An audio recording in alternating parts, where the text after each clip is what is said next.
नमस्कार, VKB top 10 में आपका स्वागत है। आइए देखते हैं देश और दुनिया की टॉप 10 खबरें। देश में कोरोना वायरस की दूसरी लहर से हाहाकार मचा हुआ है। मद्रास हाईकोर्ट ने सोमवार को संक्रमण के प्रसार के लिए चुनाव आयोग को जिम्मेदार ठहराते हुए जमकर फटकार लगाई। हाईकोर्ट ने कहा कि कोरोना की दूसरी लहर के लिए किसी एक को जिम्मेदार ठहराना हो तो अकेले चुनाव आयोग जिम्मेदार है। कोर्ट ने कहा कि यह जानते हुए भी कि कोरोना संक्रमण अभी है, बावजूद चुनावी रैलियों पर रोक नहीं लगाई।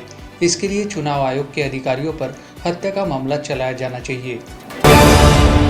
हाईकोर्ट ने चुनाव आयोग को चेतावनी दी कि 2 मई को कोविड से जुड़ी गाइडलाइंस और उससे जुड़े ब्लूप्रिंट तैयार करके नहीं बताया गया तो वह मतगणना पर रोक लगा देंगी। मद्रास हाईकोर्ट ने चुनाव आयोग को निर्देश दिया है कि वह स्वास्थ्य सचिव के साथ मिलकर 2 मई को होने वाली मतगणना के लिए प्लान तैयार करे। हाईकोर्ट ने 30 अप्रैल तक प्लान बनाकर देने के लिए कहा है। कई देश व चर्चित हस्तियां भारत में मेडिकल ऑक्सीजन व अन्य संसाधनों की कमी को पूरा करने के लिए सामने आ रही है।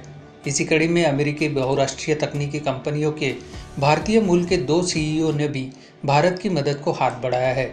गूगल के सीईओ सुंदर पिचाई व माइक्रोसॉफ्ट के सीईओ सत्य नडेला ने देश में कोरोना के कारण उत्पन्न हुए संकट को लेकर चिंता जताई है और मदद के लिए 135 करोड़ रुपए के फंड का ऐलान किया।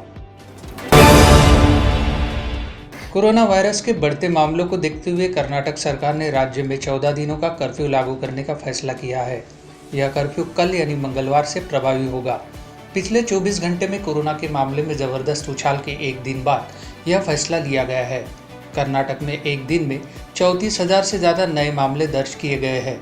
इससे प्रशासन की चिंताएं बढ़ गई है। पूरा देश कोरोना की दूसरी लहर से जूझ रहा है। ऐसे माहौल में भी देश में इंडियन प्रीमियर लीग IPL का आयोजन हो रहा है। हालांकि अब कुछ बड़े खिलाड़ी महामारी को ध्यान में रखते हुए टूर्नामेंट से नाम वापस ले रहे हैं। रविवार को दिल्ली कैपिटल्स के star off spinner Ravichandran Ashwin और राजस्थान रॉयल्स के फास्ट बॉलर एंड्रयू टाई ने टूर्नामेंट से हटने का फैसला किया। इसके बाद रॉयल चैलेंजर्स बेंगलुरु के एडम जंपा और केन रिचर्डसन ने भी टूर्नामेंट से नाम वापस लेने का फैसला कर लिया। कांग्रेस नेता राहुल गांधी ने कोरोना संकट के बीच एक बार फिर बीजेपी पर निशाना साधा है। राहुल गांधी ने सोमवार को ट्वीट कर कहा कि चर्चा बहुत हो चुकी, देशवासियों को वैक्सीन मुफ्त मिलनी चाहिए, बात खत्म, मत बनाओ भारत को भाजपा सिस्टम का विक्टिम। पंजाब के जालंधर में शादी की पार्टी में ज्यादा लोगों के जुटने पर दूल्हे को ही गिरफ्तार किए जाने का मामला सामने आया है। इस आयोजन में 100 लोगों से ज्यादा की भीड़ जुट गई थी, जिसके चलते पुलिस ने एक्शन लिया है। जालंधर के एक मंदिर में आयोजित रिसेप्शन पार्टी में पुलिस ने 100 लोगों से ज्यादा की भीड़ पाए जाने पर दूल्हे और उसके पिता को गिरफ्तार कर लिया। शिवसेना ने मुखपत्र सामना के जरिए प्रधानमंत्री नरेंद्र मोदी पर देश में आई कोरोना की सुनामी को लेकर तंज कसा गया है। सामना में लिखा है कि यह लड़ाई जारी है ही, यह सत्य है, परंतु इसके शुरू होने से पहले केंद्र ने कुछ बातों पर एहतियात पूर्व तैयारी की होती तो आज कोरोना की सुनामी में देश हिचकोले नहीं ले रहा होता। देश में बढ़ते कोरोना वायरस के संक्रमित मामलों को देखते हुए पूर्व प्रधानमंत्री HD देवेगौड़ा ने प्रधानमंत्री नरेंद्र मोदी को पत्र लिखकर कहा कि अगर केंद्र सरकार सभी नागरिकों को वैक्सीन की मुफ्त डोज दिलवाएगी तो यह एक अच्छा मानवीय संकेत होगा।